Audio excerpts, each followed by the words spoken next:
Quais os objetivos da ONU para o desenvolvimento sustentável no mundo? É sobre isso que vamos falar no Alesp Conecta de hoje com o Dr. Mário Augusto Paixão da Silva, advogado especialista em meio ambiente. Fique agora com a íntegra da entrevista.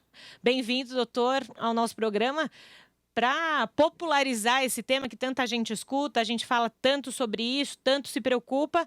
Vamos ver se o pessoal entende a partir de hoje melhor sobre o que é. Bem-vindo. Muito obrigado, Júlia Stanzioni, obrigado, Josiel Cândido, a todos os ouvintes que acompanham a programação do Conecta, do Alesp Conecta. É um prazer estar aqui para conversar um pouquinho sobre esse tema de tamanha relevância para a sociedade e vamos fazer alguns esclarecimentos acerca desse tema. E a gente fala tanto, né, de preservação de meio ambiente. A gente teve há pouco tempo, em 2019, o derramamento de petróleo ali na nossa costa. E a gente tem esse tema recorrente.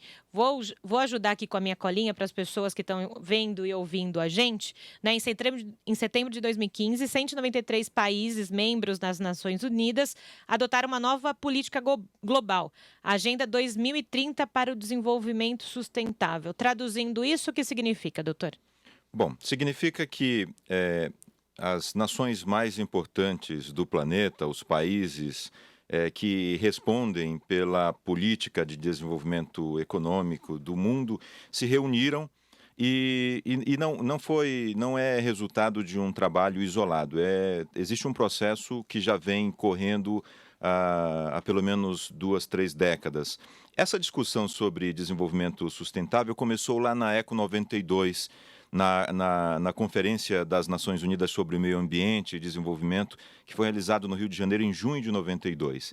De lá para cá, os países começaram a discutir com maior intensidade os impactos da atividade humana sobre o planeta e também sobre a necessidade de um desenvolvimento sustentável. O que vem a ser o desenvolvimento sustentável?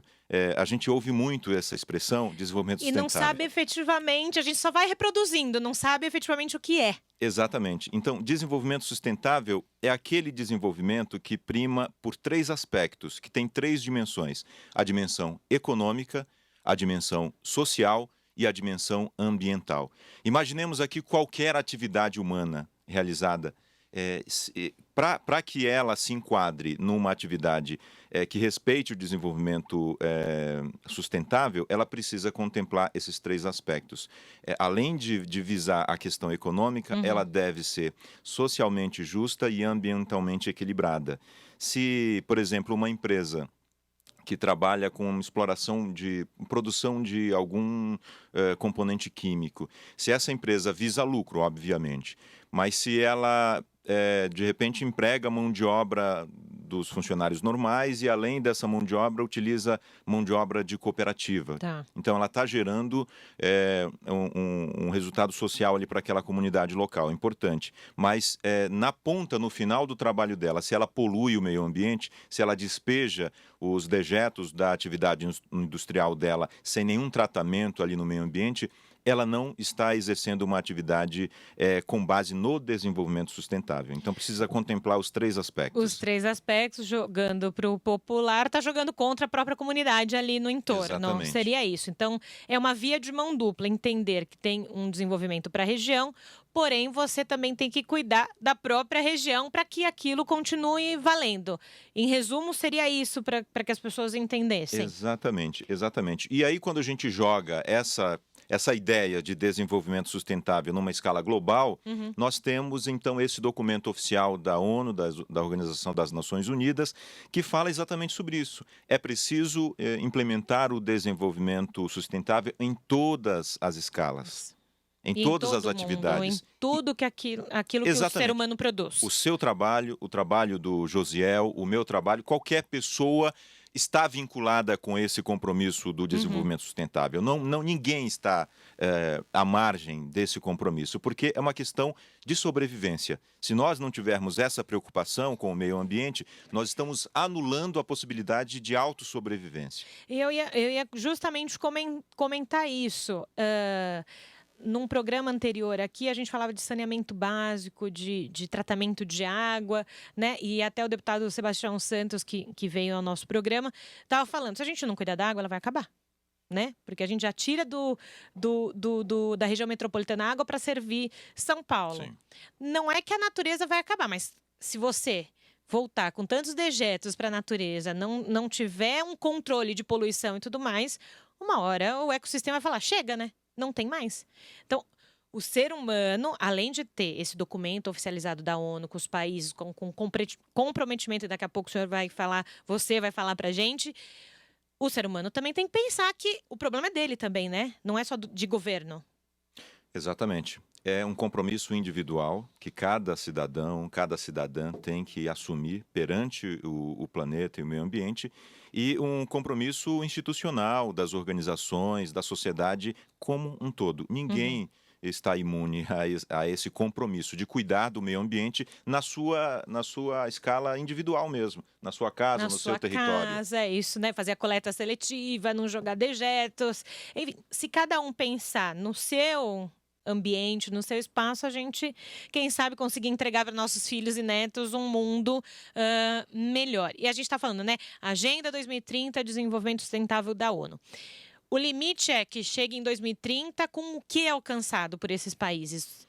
Olha, a Agenda 2030 da ONU, ela diz o seguinte, ela estabelece 17 Objetivos de Desenvolvimento Sustentável, que a Tá. gente chama de ODS. Então, esses 17 Objetivos de Desenvolvimento Sustentável, eles trazem 169 metas em diversas áreas. Entendi. E são essas metas que a ONU pretende alcançar até 2030. Então, nós temos na área de saneamento, na área de habitação, de lazer, em todas as áreas que incluem a atividade humana, nós temos metas que devem ser alcançadas, atingidas até 2030. A questão do aquecimento global é uma questão muito recorrente dentro E muito desses... latente, né? Que a gente sempre também. É outra coisa que a gente escuta: aquecimento global. Todo ano a gente pega ou o inverno ou o verão com algumas temperaturas mais. O verão com temperaturas muito mais altas, no inverno muito mais baixas. E isso é um descontrole do ambiente também, faz Sim. parte disso, né? Sim, sim.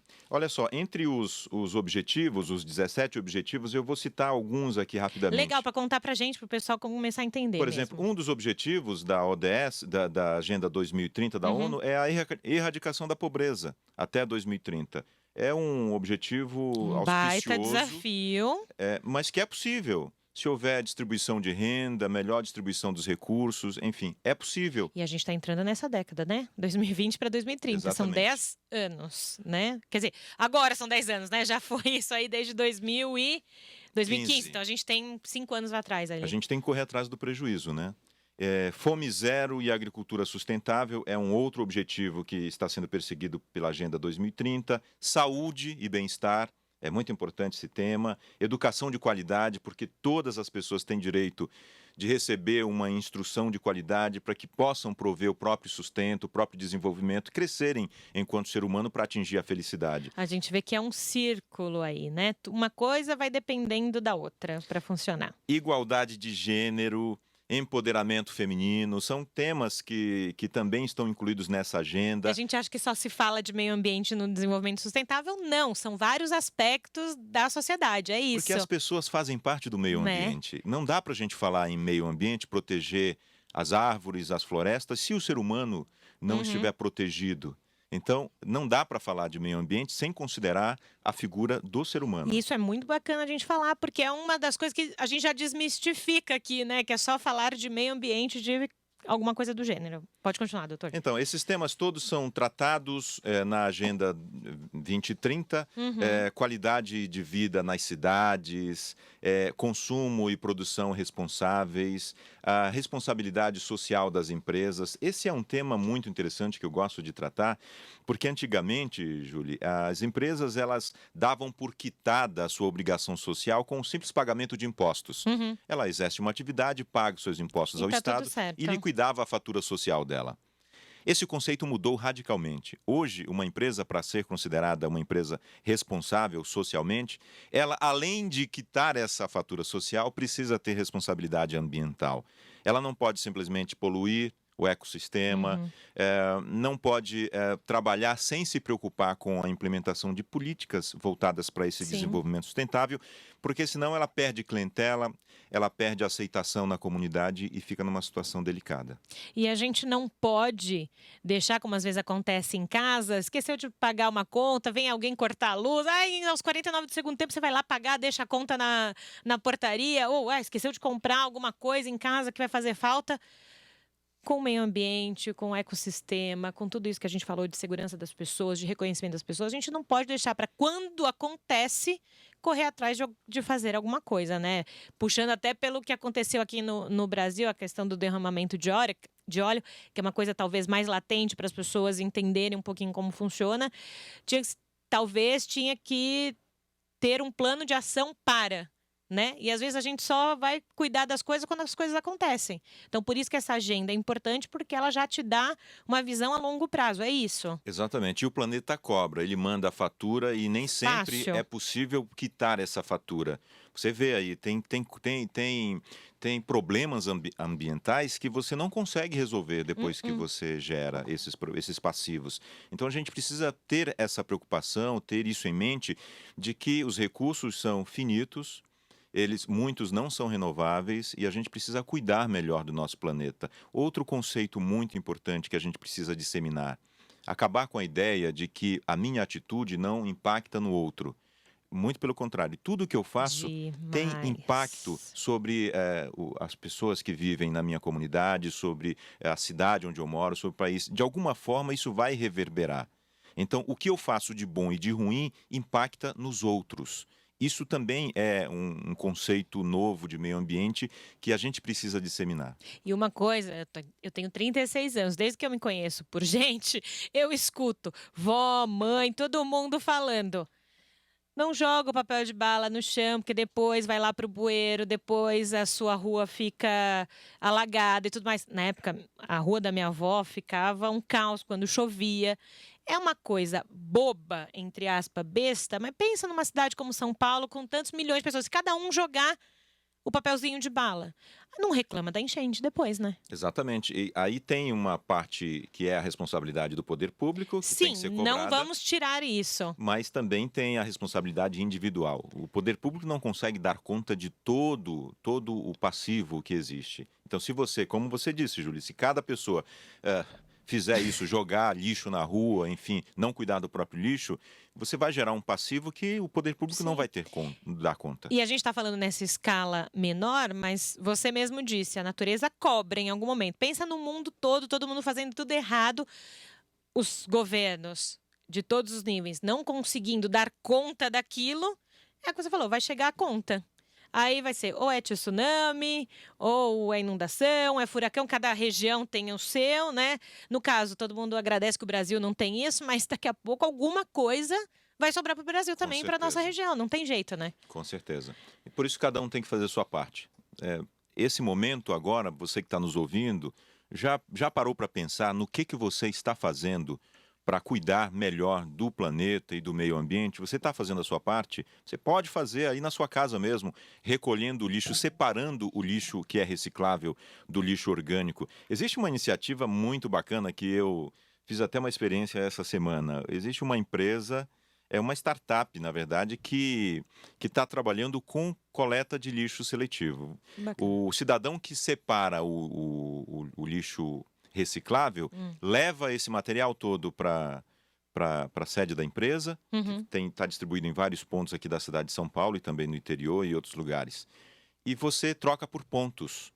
E aí você vai acumulando pontos e depois você troca por produtos, É um modo serviços. de incentivar as pessoas a terem aquele hábito. É engraçado Exatamente. falar isso, incentivar alguém para ter um hábito, mas não. Mas é isso. Né? Dizem que você precisa fazer 21 vezes, né, repetir, para que se torne hábito. Então, a gente pode já começar passei a da fazer. academia 3 semanas, já foram Então, 21, pronto, agora já vai é um ser hábito. já é um hábito. Você vai sentir falta se não voltar. Pois é. Então, isso também precisa ser feito, né? Nesse primeiro bloco, o doutor Mário Augusto contou quais são os principais pontos da Agenda 2030 do Meio Ambiente da ONU.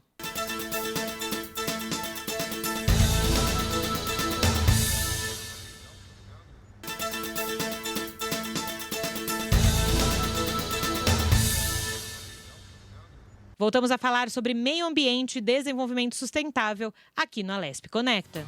No nosso primeiro bloco, a gente contou muito sobre o que é a Agenda 2030 de Desenvolvimento Sustentável da ONU.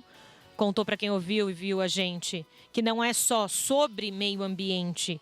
Essa agenda também fala de muitos aspectos da sociedade. Mas eu quero aproveitar o doutor Mário Augusto, que é especialista em direito ambiental, e fazer uma pergunta super fácil na abertura desse segundo bloco. Como andam as questões ambientais no Brasil? Porque a gente ouviu muita discussão nesse ano.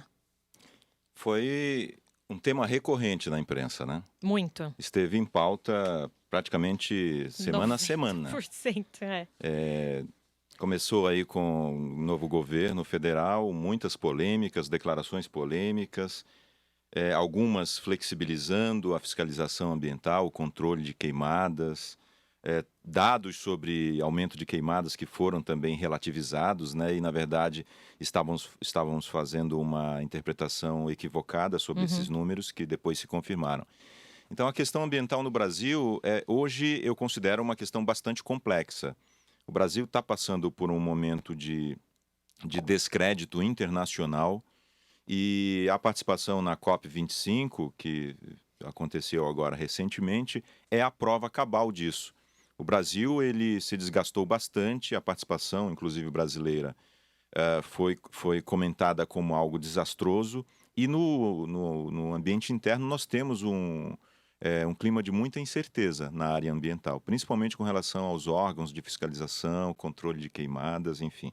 Nós precisamos rever muita coisa e eu espero que o governo possa fazer uma reflexão sobre isso para tentar voltar, colocar novamente o Brasil no trilho, no eixo, dentro dessa política internacional que é de preservar e conciliar o desenvolvimento sustentável com a preservação ambiental. Até porque o Brasil, não só pelo tamanho, mas por tudo aquilo que tem de natureza, de floresta e afins, de bens mesmo imateriais ali, né, precisa ter um rumo talvez um pouco mais claro, né?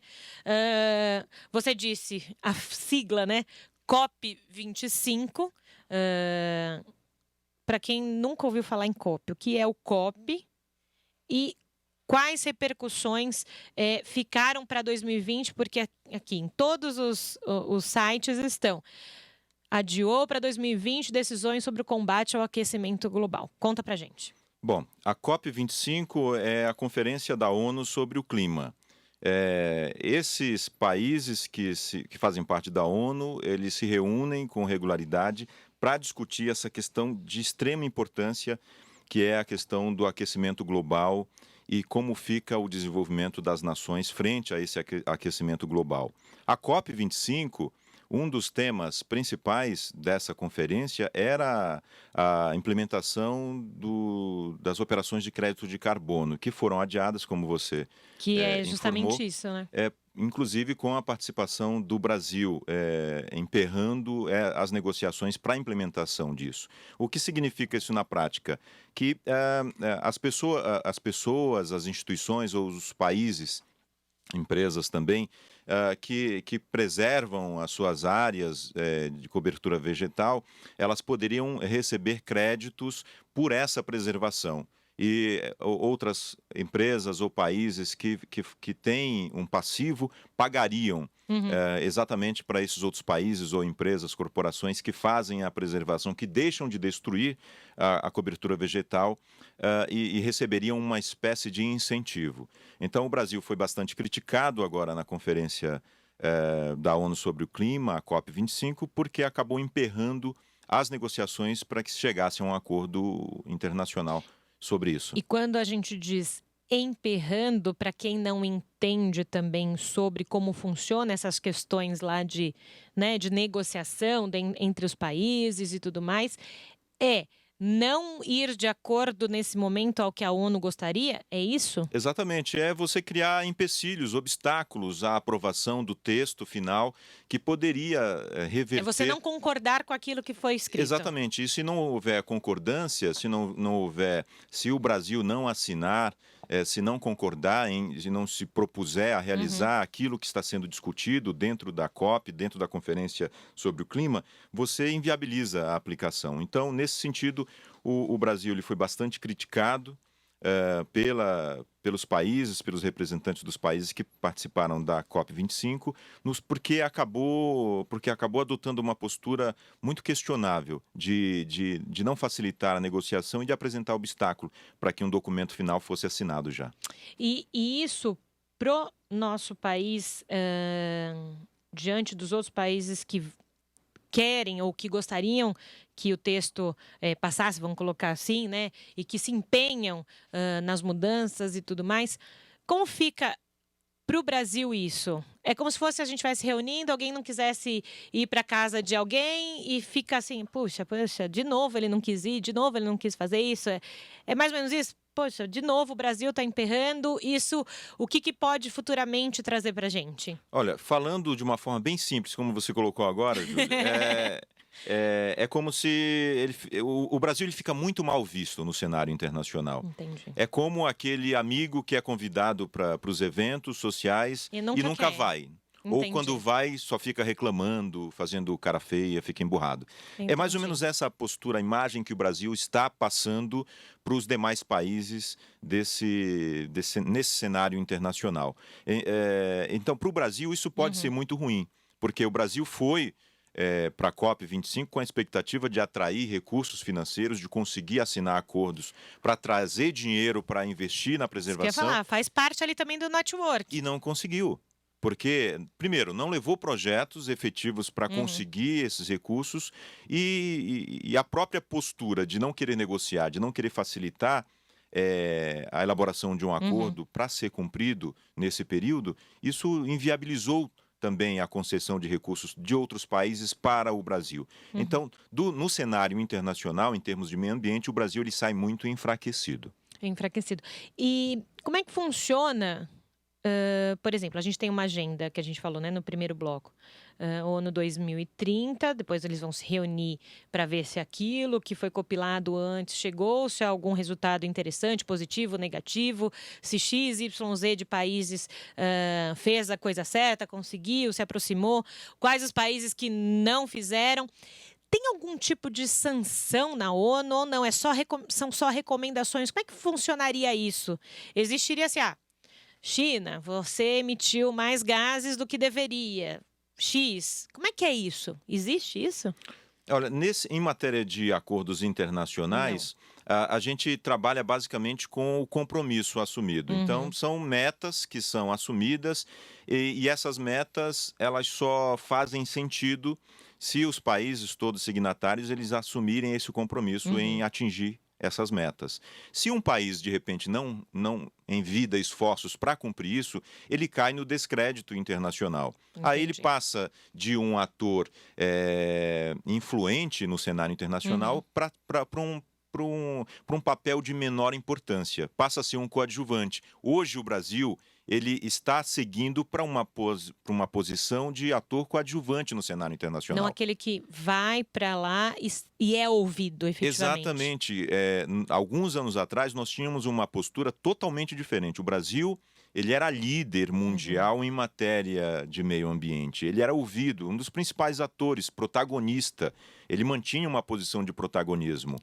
E hoje nós estamos perdendo esse protagonismo no cenário internacional. Então, por exemplo, tem um acordo, o Brasil e outros países não cumprem. Perde crédito e aí fica muito mal diante desses outros atores. E hoje, quem são os países, ou quais são os países que estão ali na linha de frente de defesa de meio ambiente, que têm políticas internacionais e públicas nos países que funcionam, que a gente possa usar como exemplo? Olha só, nós temos alguns países que, inclusive, investiam dinheiro aqui na Amazônia. A Noruega, né, que cancelou investimentos aqui, Dinamarca, Suécia, tem outros países. A Alemanha tem um papel também de protagonismo. São países que consideram a questão ambiental na pauta de discussão, que é muito importante. Então, esses países, a própria China está aplicando muito dentro do seu próprio ambiente interno medidas para diminuir a poluição. Você lembra da Copa, que os atletas, da última Copa que foi realizada lá, né, na China e no Japão, se não me engano, que os atletas... 2002, né? Coreia e Japão. Coreia e Japão. Precisavam usar máscaras porque a poluição era altíssima. E hoje a gente percebe que a China está investindo muito em carros elétricos, ônibus elétricos, inclusive exportando para o Brasil essa tecnologia e em muitas outras áreas para diminuir esse passivo ambiental. E não estranharia se dentro de algum tempo nós ouvíssemos aqui notícias no sentido de que a China reduziu drasticamente os índices de poluição e é um país modelo nesse sentido. E aí é o que a gente fala do comprometimento, que foi uma palavra, um termo subentendido em toda a sua fala até Sim. aqui, né? O comprometimento. A China, o tamanho da China, com tanto de população, se compromete a fazer um carro elétrico, alguma coisa, para que diminua os problemas, porque eles não vão parar de produzir. Sim. Eles querem continuar mais e mais produzindo e continuar na sua potência no mundo. Então, eles estão arrumando algum recurso para que eles não deixem de produzir, não deixem de ganhar os seus valores, mas que também ajude o mundo, né? O nosso globo, né? É isso. E é isso que precisa ser feito com todo mundo, não adianta. O comprometimento não dá para afastar, tem que ter comprometimento, sabendo que os recursos do planeta Terra são limitados, eles vão acabar. Em algum momento é finito. Exatamente, e você precisa aplicar desenvolvimento sustentável na sua vida, em qualquer que seja a dimensão. Dentro da empresa, na sua casa, no governo, como instituição, enfim, desenvolvimento sustentável é a palavra de ordem. Sem desenvolvimento sustentável, nós não temos expectativa de vida para a gente, para os nossos filhos e para os nossos netos. E a gente falou muito de desenvolvimento sustentável, o senhor falou, são 17 itens. Para quem ouviu a gente só dando essas pinceladas, né, meia hora de programa, a gente contou um pouquinho sobre cada coisa. Aonde pode achar isso? A população comum? Quando a gente diz população comum, é quem não está vivendo o dia a dia dessa pasta, não conhece muito sobre o assunto. É fácil achar isso pela internet? Como Facinho. É que funciona? É só ir lá no seu pesquisador, né, buscador na internet, e da sua preferência, enfim, e colocar lá Agenda 2030 da ONU. Agenda 2030 da ONU. Vão aparecer lá os 17 Objetivos de Desenvolvimento Sustentável e as 169 metas que podem ser implementadas para que a gente consiga atingir esse desenvolvimento tão falado, desenvolvimento sustentável. E a gente vê também, hoje em dia, que as escolas se preocupam com esse tema, então coordenadores, professores de ciências, de qualquer outra área também, podem ir lá, podem fazer projetos com seus alunos, que a gente vê muito, porque, por exemplo, o meu está saindo do ensino infantil, e eles já fazem trabalhinho de reciclagem, o meu já fala, mamãe, vai reciclar isso? Vai fazer? Você vê que eles estão, pelo menos a maioria, tem essa orientação também na escola. Então, também serve de base aí para todo mundo falar sobre, né? Exatamente. Popularizar isso. Os nossos filhos, Júlia, com certeza são melhores que os pais, nesse sentido, nesse quesito aí de meio ambiente. Sem dúvida. E responsabilidade ambiental. É importante que as escolas públicas também apliquem essa ideia de desenvolvimento sustentável, aplicação desses projetos, desenvolvimento de projetos com as crianças, porque elas são as replicadoras de todo esse conteúdo. E olha que eles pegam no pé, viu, se a gente faz errado. Exatamente. E são elas que vão mudar, né, a nossa realidade. São através delas que nós vamos conseguir mudar o cenário que nós temos hoje. Então, agradeço. Estamos no fim do nosso programa. Um bate-papo tão gostoso, né? Então, já convido o Dr. Mário Augusto para vir num outro momento aqui no Alesp Conecta, para a gente falar um pouco mais sobre isso, alguma coisa mais específica. Pode ser? Pode sim, com certeza. Então, beleza. Combinado. Obrigada, Dr. Mário, por ter vindo, ter esclarecido para a gente sobre tudo isso, tá bom? Muito obrigado. Obrigado a todos os ouvintes. Um grande abraço. Esse foi o Alesp Conecta de hoje. Quer rever os nossos programas? Acesse o YouTube da Alesp e também o aplicativo Rede Alesp, que pode ser baixado tanto no iOS quanto no Android. Até mais!